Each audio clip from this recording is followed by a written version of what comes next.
小店新开，各位走过路过还请点个追番，拜托啦。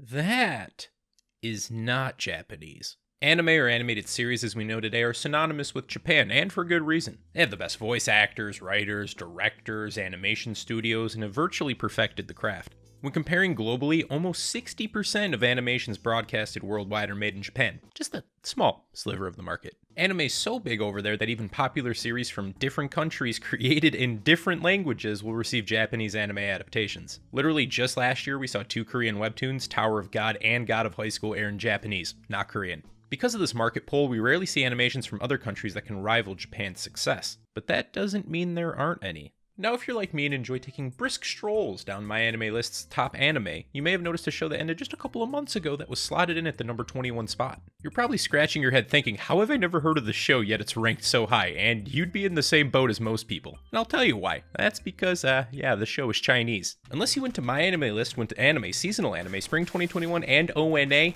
probably would have missed it. So then how did Link Click, a Chinese original animation, manage not only to crack Mal's top 100, but even almost the top 20? Well, it's just really fucking good. Let's clear up a few things first. I know some people might not call this an anime because it wasn't made in Japan. That's fine, call it whatever you want. Donghua, anime, cartoon, Japanese-inspired Chinese animation creation, literally anything you want. It is an animated series at the end of the day, and we can leave it at that. I've also seen a lot of people hesitant to watch this series simply on the fact that it's different from what we're used to, so I'll dispel some of the questions or concerns that you may have. Since this is Chinese, there's probably a lot of censorship. Not this time. The voice acting cannot be that good. Wrong. But they probably can't convey emotion. Pure fiction. But I'm sure the animation. You're wrong. Art style. Wrong. Story. This one was invented by a writer.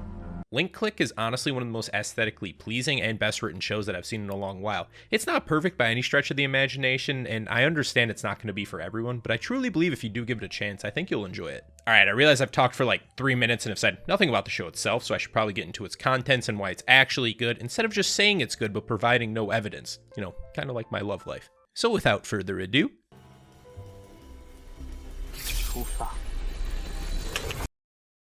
Link Click follows Chang Xiaoxi and Lu Guang, who work at Time Photo Studio. But they don't just develop client photos here. That'd be pretty boring. They instead use their superpowers to enter clients' photos. Chang has the ability to enter the world inside the photo and possess the photographer's body, temporarily controlling their words and actions, while Lu can foresee everything that happens inside the photo within 12 hours of it being taken. If he high-fives Chang before he enters a photo, he can also share consciousness and help guide him. Pretty much Lu an absolute 1000 IQ Omega Chad brain gamer, while Chang is just kinda retarded. But you know, he's a nice guy and he tries, so we'll give him the benefit of the doubt. The premise doesn't seem like anything out of the ordinary. I mean, there's countless animes that deal with time manipulation, but the storytelling and characters is truly where Link Click shines. Every client's photo is a story, a piece of their life. It's a moment they cherished or a regret they've had to live with. We see how those events shaped who they are today and the choices they wish they made different. Now normally, events have to remain in the past, but with Chang and Lu comes a new hope. But as we all know with time travel, meddling with the past can have adverse consequences in the future. There's a fine line of what can be changed and certain nodes cannot be crossed. This puts an immense responsibility on Lu and Chang to make sure they don't alter the past beyond what the customer requests. This is easier said than done, because when Chang takes control of someone in a photo, he doesn't just act on behalf of them, but he also experiences every emotion they felt. Now, that's already hard enough mentally, but then you couple that with the fact that he's already filled with past trauma from his parents hitting him with the old, BRB, gotta go buy some milk, and that's like asking a dude with 2 broken legs to walk your dogs. However, I think his trauma is actually what drives him to go into the photos. I know I said earlier that Chang is pretty naive and stupid, which, again, he is. But he does genuinely care and wants to help people in whatever way possible. But sometimes a photo will show people who've had similar struggles in life, causing him to deviate from their requests in an attempt to change their past. This is where we get into some problems, because reiterating that same point again, messing with the past is always a slippery slope, and we learn early on that even the smallest decisions can lead to massive changes in the future. Honestly, a lot of the time when I was watching this, I was like, bro, you need to just fucking calm down, stop trying to do things on your own. It didn't work the first time, I don't know if it's gonna work the 4th time. But after thinking about it more, I'm not too sure you can really blame him. If you were put back in time and knew something terrible was going to happen, like 9/11, the Tohoku earthquake, or even the creation of TikTok, would you just sit back and watch it happen? No, of course you wouldn't. Or at least, I'd hope you wouldn't. But unfortunately for Chang, that's kind of what he has to do. In one instance, he knows of a deadly earthquake that's going to happen, but informing everyone could create mass panic and other innocent people could lose their life in the place of the ones he's trying to save. So even after acting on his own and informing the town of the disaster, he has to backtrack and kind of play dumb because of the potential consequences. 那带到的那些话又有什么意义呢？ Now, I know I served you up just a nice portion of espresso depresso so far, but the show is more than that. You know, we got some moments, but also some moments. I could spend time explaining all the photos, but you know, what's honestly the point of that? I think it's better for you guys just to experience it yourself by watching the show. Other than the immaculate storytelling is the art, animation, soundtrack, and just the overall aesthetic. This has to be one of the most pleasing shows art-wise that I've seen in quite some time. The whole show has kind of a very cinematic feel with the addition of black bars. It has these like almost hand-drawn or even painted looking backgrounds that are just fucking mint. And the idea of going in the photos is actually kind of brilliant because they're all taken at different locations, so we're able to see a bunch of different art in different areas that all look super good. And the animation. That shit is crisp. Bro, like, what is this? I don't even like basketball, but this scene alone made me go to my local store and purchase a ball in an attempt to rekindle my natural athletic abilities. That was the move that made LeBron cry. But honestly, my favorite thing about the show might be the soundtrack. And I'm not just talking about the opening and ending, but those things are absolute bops. Also, please add them to Spotify. I'm sick and tired of having to listen on YouTube. Thank you. But even for the background music, it seems like they picked the perfect song for each and every situation, and it just matches the tone of the show perfectly at every point. And that's pretty much Link Click. The final episode really drives home the message of the show. Even if we can't have a perfect past, that shouldn't make us miss out on a better future. 即使会有身处黑暗的时候，但也终会遇见那些带着光的人。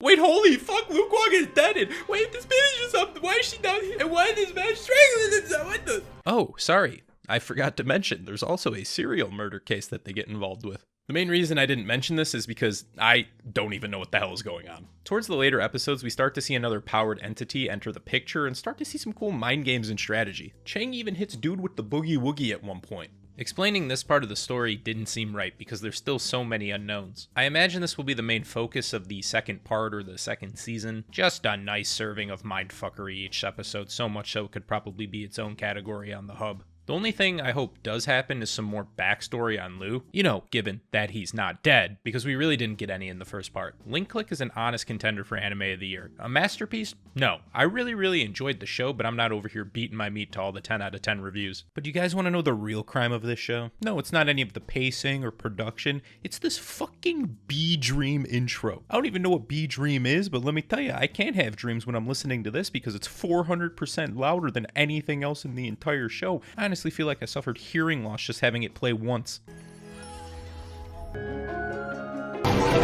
Other than that, you can still see some areas where the show's not as polished, and some areas where corners were cut, but for a country that's relatively inexperienced in this medium, it's a huge step in the right direction. Whether it's the story, art, soundtrack, or even this chick's milkers, I'm sure there's something you'll find to appreciate. So I implore you to drop any preconceived notions you may have had and give the show a shot. Because otherwise... Thank you all so much for watching. I put a lot of effort into this one, so I hope you did enjoy it. If you did, if you could slap your boy with just a little like, that'd be great. Helps out in the algorithm, you know that business. But you can see that this is something completely different than what I've put on my channel, and that's a video about anime. Honestly, at this point in my life, I'd say the two things that I'm most passionate about would be video games and anime, so I'd like to bring a good mix of both of them on the channel. I don't know necessarily if it's going to be 1 week focused on video games and the next on anime, but just whatever shows or games come out that interest me, I'd like to make videos on them, so hopefully you will enjoy that as well. I also have to give a huge shout out to the people over at Patreon who've been supporting me. If you head over there, we have a bunch of tiers to where you can support. You can get some cool rewards like early access to videos like this one. You can even get your name up on the screen like these lovely people, or even have the potential to vote on future video ideas for me. So link for that will be in the description. And I just appreciate you guys so much for supporting me on this transition. Hope you enjoyed. I'll see you next time.